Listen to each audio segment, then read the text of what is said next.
জামাতের রাজনীতিটাই তো অপকর্মের রাজনীতি। আমি একটা মানে বেসিক কথা তুলেছি, মানে এইটার হয়তো জবাব আমি এখনও পাইনি কারো কাছ থেকে। আপনি দেখেন গোলাম আজম তিনি 1971 সালের নভেম্বর মাসে পাকিস্তানে চলে যান।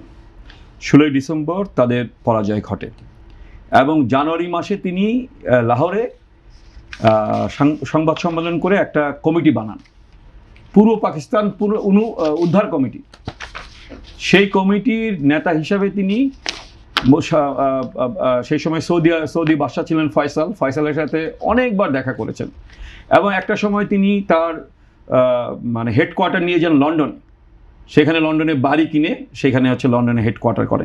সেইখান থেকে আমেরিকা, যুক্তরাষ্ট্র, কানাডা, যুক্তরাজ্যের বিভিন্ন জায়গায়, মধ্যপ্রাচ্যে ঘন ঘন এবং বাদশাহ ফয়সালের সাথে মিনিমাম 8 থেকে 10 বার উনি দেখা করেন।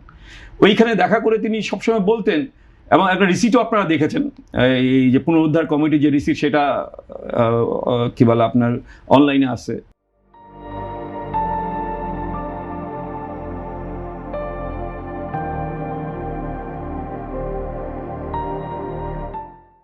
গুগলে সার্চ করলেই পাবেন। তো ওই তারা বলতো যে পূর্ব পাকিস্তানে ভারতীয়রা দখল করে ফেলছে, মসজিদ সব ভেঙে ফেলছে, হ্যাঁ, মুসলমানরা হচ্ছে হলো বিপদের মধ্যে আছে, মসজিদ বানানোর জন্য আমরা আপনাদেরকে ডোনেশন দেন। হিউজ ডোনেশন তারা কালেক্ট করছে। যখন 77 সালে গোলাম আজম সাহেব দেশে ফিরে আসলেন, সেই টাকাটা কোথায় গেল? এই যে কালেকশন করলেন টাকাটা কোথায় গেল? সেই টাকাটা ইনভেস্ট হয়েছে জামাত ইসলামের যত ব্যবসা দেখেন সেই ব্যবসার মধ্যে। ঐতিহাসিকভাবে এটাই হচ্ছে হলো সত্য। এখন আমাদের দেশে এরকম কোনো গবেষক তো নাই যে যারা গবেষণা করে বের করবে যে এই। আর অপকর্মের কথা যদি বলেন, আপনার আজকে হেডলাইনে অপকর্ম, সেখানে দেখেন জামাত ইসলাম তো ক্ষমতায় ছিল না, দীর্ঘদিন ধরে তারা ওই যে অল্প কিছু আসন নিয়েছিল, মানুষ তাদের দিকে নজরও দিত না। কিন্তু এখন যখন তারা প্রধান বিরোধী দল হয়েছে, এই যুদ্ধাপরাধী স্বাধীনতা বিরোধী শক্তি, দেখেন একজন জামাত এমপি নিজের মেয়ের নাম 2 ভাগ করে, প্রথম নাম এবং শেষ নাম ভাগ করে 2 বার হচ্ছিল সরকারি ডোনেশন গ্রহণ করেছে। তার আত্মীয় স্বজন, শালা শালি তারও আছি। একজন এমপি, তার তো এখন তো এটা তো একটা কাহিনী হয়ে গেছে, নানা জাতীয় নারীদের সাথে তার সম্পর্ক, এবং চাকরি দেওয়ার নাম করে একজন কিশোরীকে তিনি মানে বিছানিয়ে নিতে চাইছিলেন।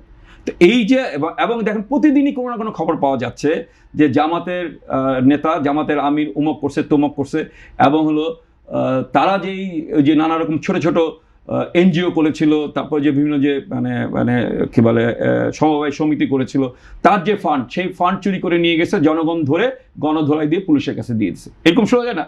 আপনাদের পত্রিকাও আসে, বিভিন্ন পত্রিকায় আসে।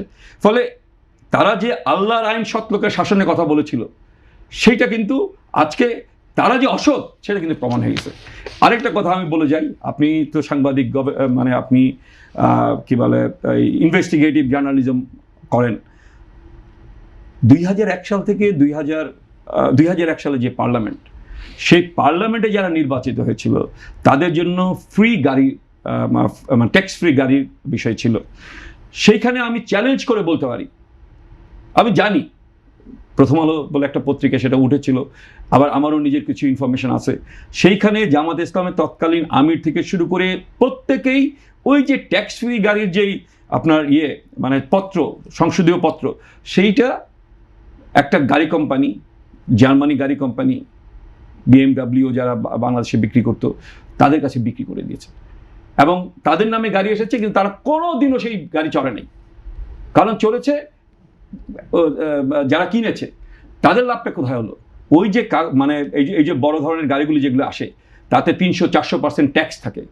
ওই ট্যাক্সের যেহেতু ট্যাক্স মৌকুফ, ধরে একটা 1 কোটি টাকার গাড়ির 4 কোটি টাকা ট্যাক্স, হ্যাঁ, ওই 4 কোটি টাকা 2 কোটি টাকা হচ্ছে হলো এমপিরা গ্রহণ করেছেন, আর যিনি কিনেছেন তিনি হচ্ছে 2 কোটি টাকা। ওই পার্লামেন্টের সবাই নিয়েছিলেন মোটামুটি কম বেশি, 2 জন ছাড়া, আমি জানি 2 জন ছাড়া সবাই নিয়েছেন। একজন জমিরুদ্দিন প্রধান, জমিরুদ্দিন সরকার, তিনি তখন হলো স্পিকার ছিলেন, উনি খুব কম দামে একটা গাড়ি কিনেছিলেন 10 লাখ না কত লাখ টাকা দিয়ে।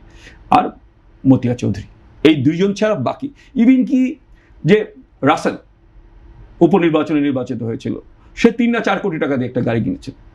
এটা ওই ওই যে প্রতিবেদনটা যদি দেখেন, ইনভেস্টিগেটিভ রিপোর্টটা যদি দেখেন, মাথা খারাপ হয়ে যাওয়ার মতো অবস্থা হবে। সুতরাং যারা সৎ লোকের শাসনের কথা বলে তারা প্র্যাকটিক্যালি প্রমাণিত হয়েছে তারা সৎ লোকের কেন, সাধারণ মানুষের যে জীবনযাপন সেই জীবনযাপন তারা করেন এবং তারা সমস্ত ধরনের অপকর্মের সাথে যুক্ত আছে।